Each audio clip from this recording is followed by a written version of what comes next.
Hello and welcome to today's webcast. My name is Hetal, Director of Client Services and Engagement at VIWELL, and I'm joined today by Dr. Kirin Hilliar from Heriot-Watt University. Hi, my name's Kirin. I am an Assistant Professor of Psychology at Heriot-Watt University, and I also work as a psychologist in private practice here in Dubai.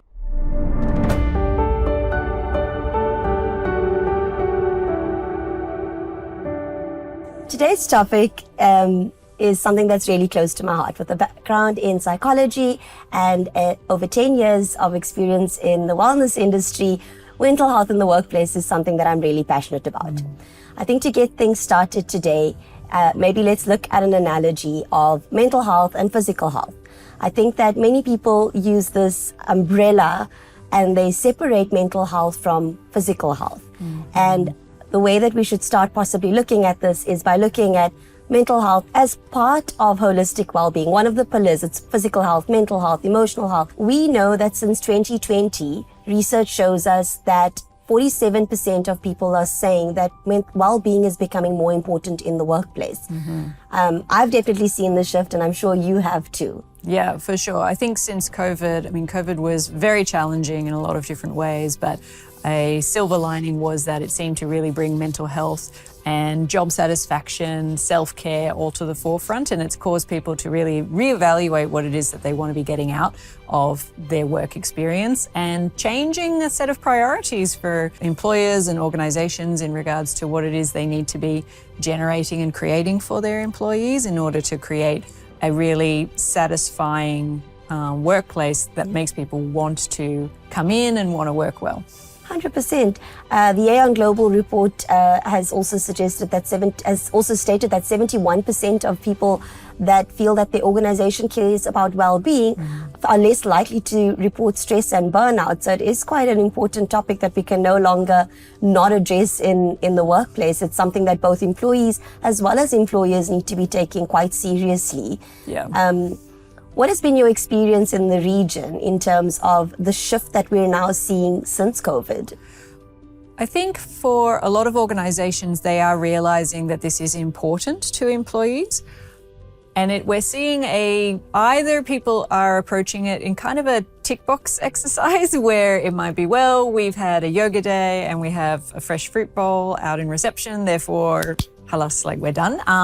And so for when we're working with organizations, it's helping them to understand that it needs to be a more comprehensive, overall structured process that's going to be reinforced every day and needs to come from the top down. And so it's about how do we model well-being from those at the C-suite level all the way down, and how do we create policies and procedures and safe spaces so that if people are having difficulties, that they can talk with someone about that and get that conversation going. You said two really important things there. One was around the leadership, and two was around having a well-being bowl and, or a gratitude wall and thinking that that's going to check all the boxes. And so there's two things that I would like to elaborate on.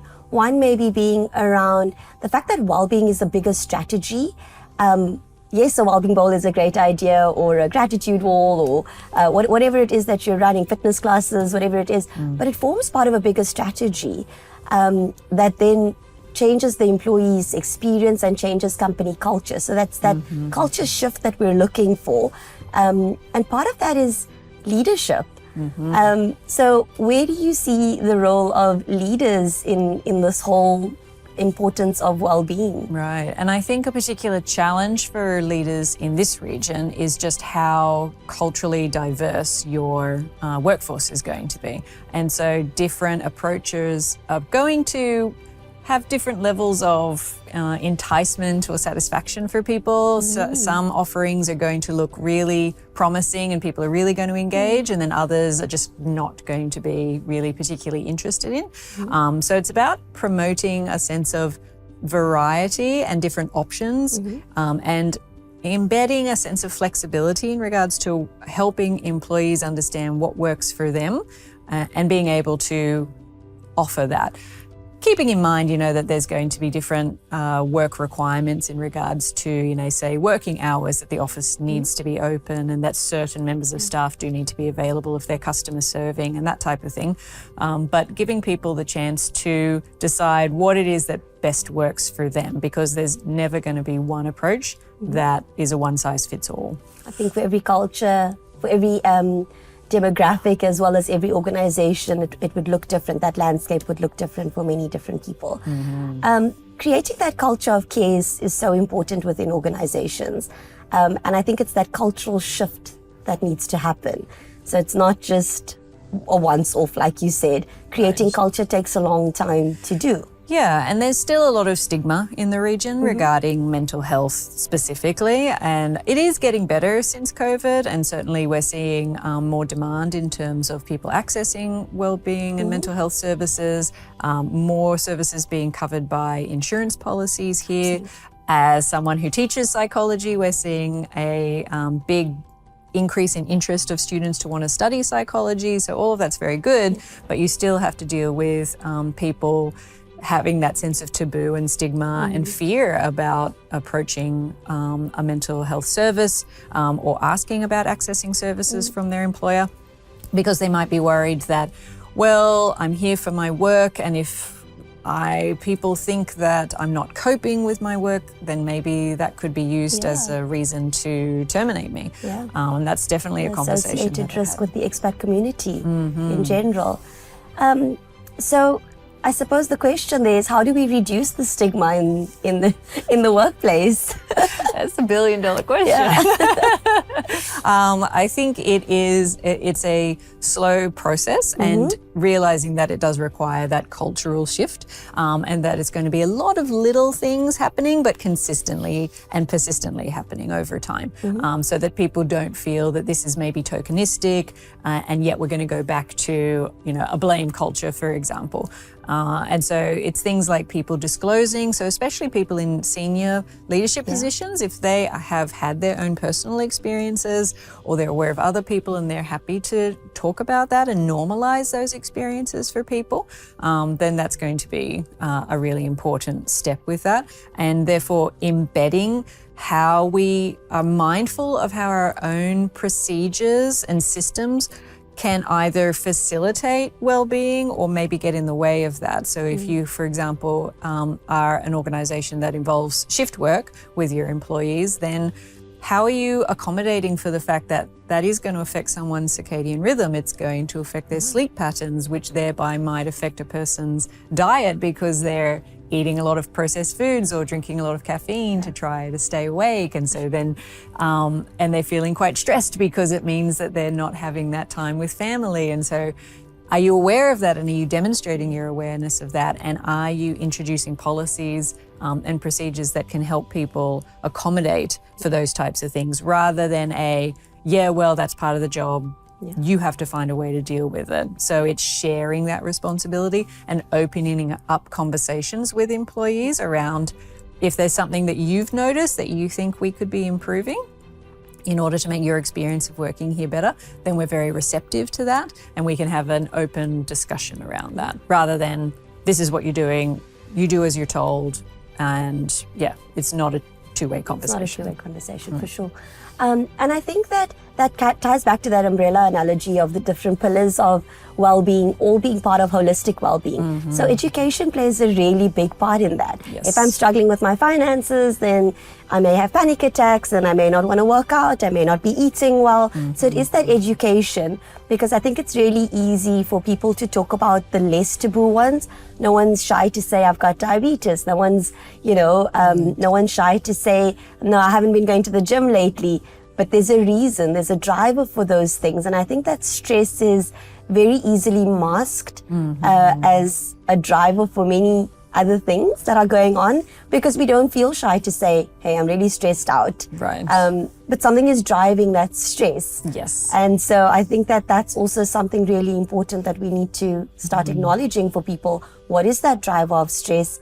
But stress can also be good, right? Yeah, well, there's eustress. So you want that nice little middle spot where you then feel energized and engaged in what you're doing. And we're always going to be experiencing stress. So sorry to disappoint people, but stress is a normal part of the human experience, but it's about keeping it at manageable levels. And our bodies are very good at dealing with acute stress, so short little bursts of it.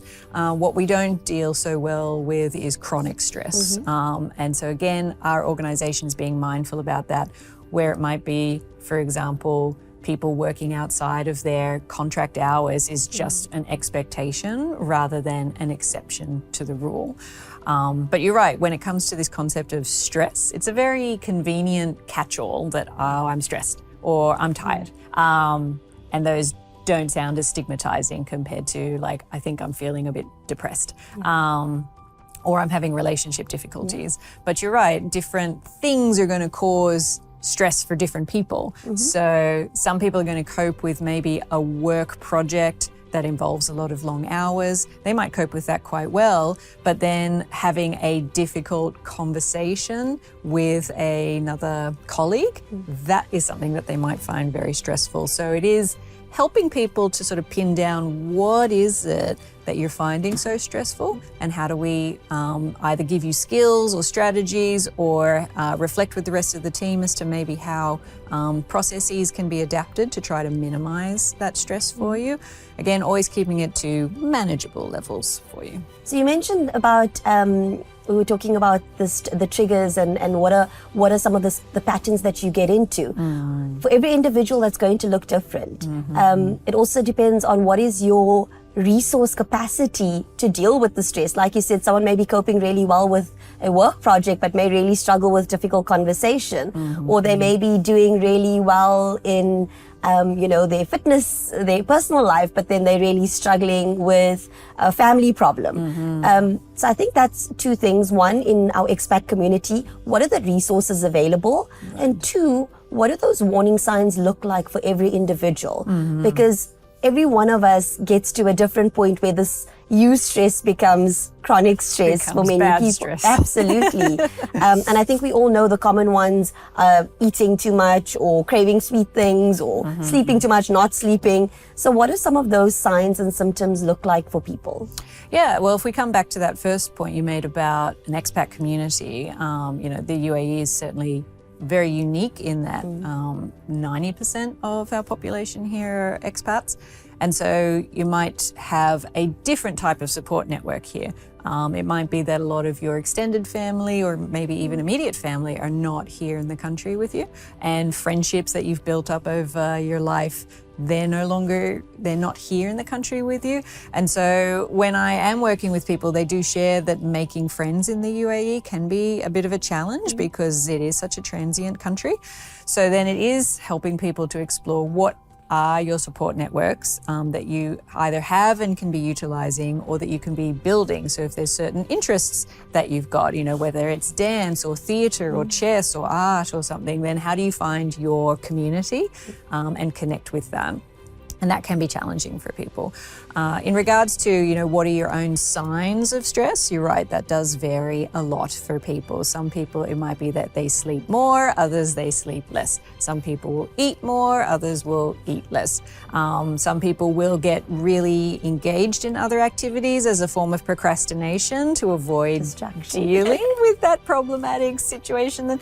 And other people will withdraw from those activities. So it's about your own self-awareness as to what are my early warning signs that I'm maybe not coping. And once I recognize those, what are my strategies for dealing with that? For some people, it could be there's a certain person, whether it's a spouse or a friend or a family member or a trusted colleague, who I can feel comfortable venting with and just talking through my processes. For others, it could be, I need to go to the gym or I need to go outside and get some fresh air, which can also be challenging here in the UAE when it gets very hot. People's usual coping strategies might not always be available to them, depending what's going on. So I like to use the analogy of having tools in a toolbox. So there might be like your favorite tools that you tend to sort of use quite habitually.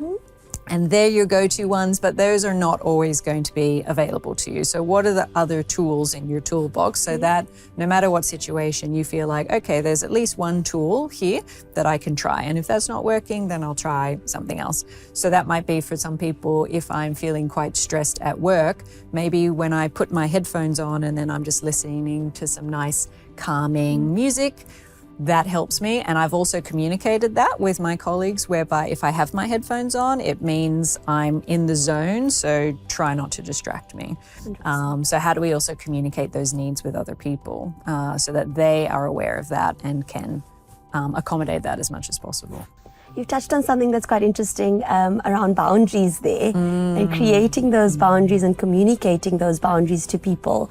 Which I think is really, really important for people to understand what is it that I need right now, so that I can just get back to the space of, being back in the zone, but also being in a good space rather than feeling really stressed out or feeling like I can't cope. And I think sometimes it is about just knowing what someone's normal may look like. So if I do pass by a colleague or a friend and they're not behaving themselves, I can be like, well, you haven't been yourself lately. Because sometimes I think we do a really good job of thinking that we've got things under control when we sometimes may not, or, we feel like I think I've got everything under control, and it just takes someone else to say, hey, are you okay? For me to be like, oh, well, maybe I'm not doing as good as I thought I was. Yeah. And people can find those types of conversations very intimidating. So if you feel like, oh, my colleague does seem to be, more irritable, or has maybe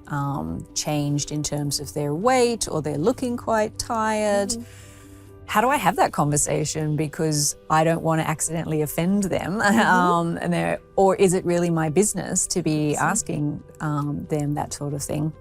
And so again, it's normalizing those conversations, and there's some really useful strategies as to how to first initiate that, where it's approaching it. I like to always say approach with curiosity, where you're not making any presumptions about, maybe they've just had a baby and so they are sleep deprived, but they are aware of that and they're trying to manage that as best as they can.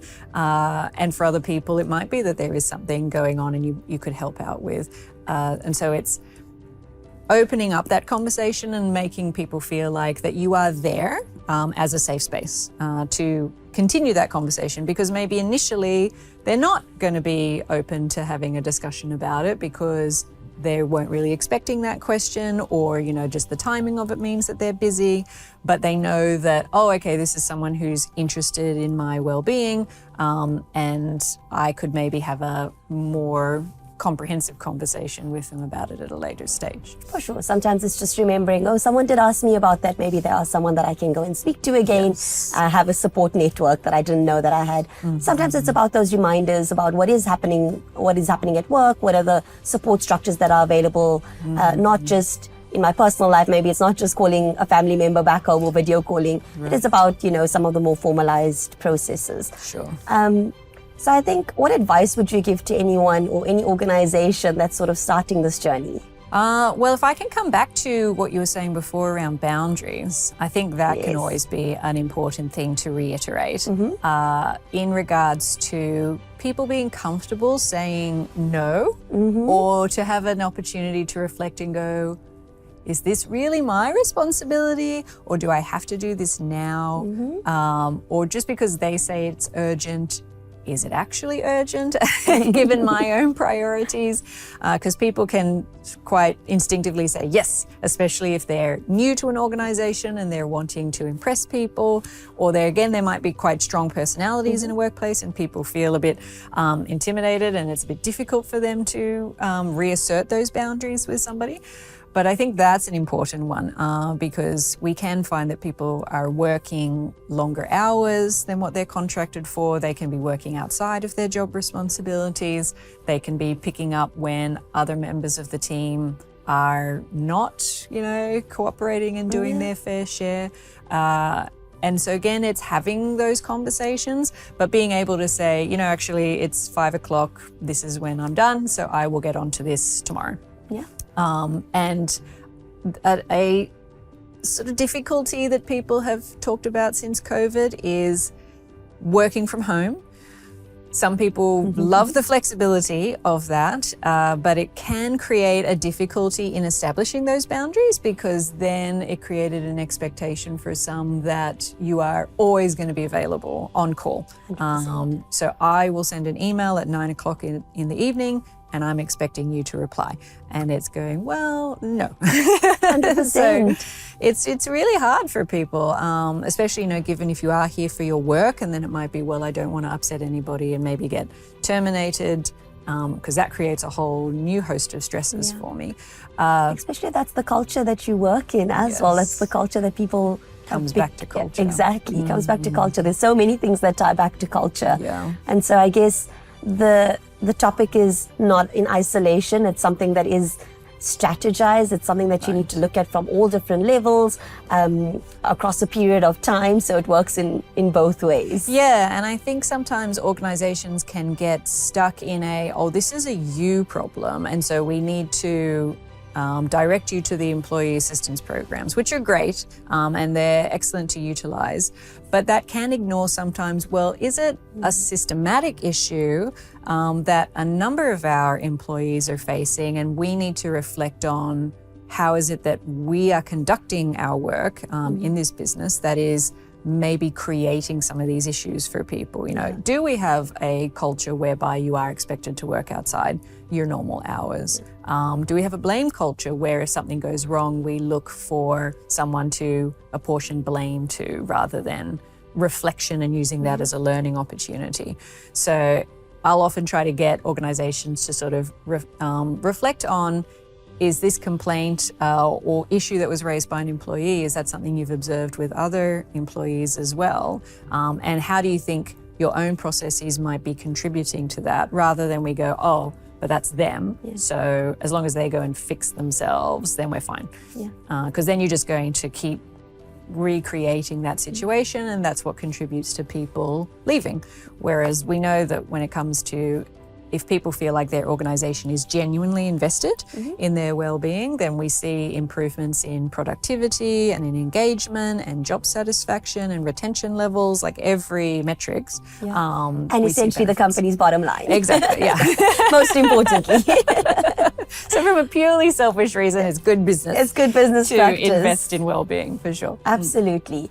So I think that having a solution in place that looks at all different levels, and at VIWELL, that's exactly what we do. We have something for everyone in terms of where is your organization right now, where can we support you, how can we consult with you, can we put a strategy in place that's longer term. Right. So in closing off this really valuable discussion, because I think you've shared a few really important points here today that can sort of start the journey. But while we know that mental health is not just a day, it's supposed to be a journey. At VIWELL, that's exactly what we try to do. We want to partner with you to take you on that journey. So if you are at a crossroads, or you need an additional support, or you need to kickstart the journey, then log on to our website and you can find additional resources by downloading the Wellbeing Calendar, and you will find the resources there. Or you can pop us a message and we will be more than happy to see how we can support you. So thank you very much, and we hope to see you again next time. Thank you, Dr. Kirin. Thank you.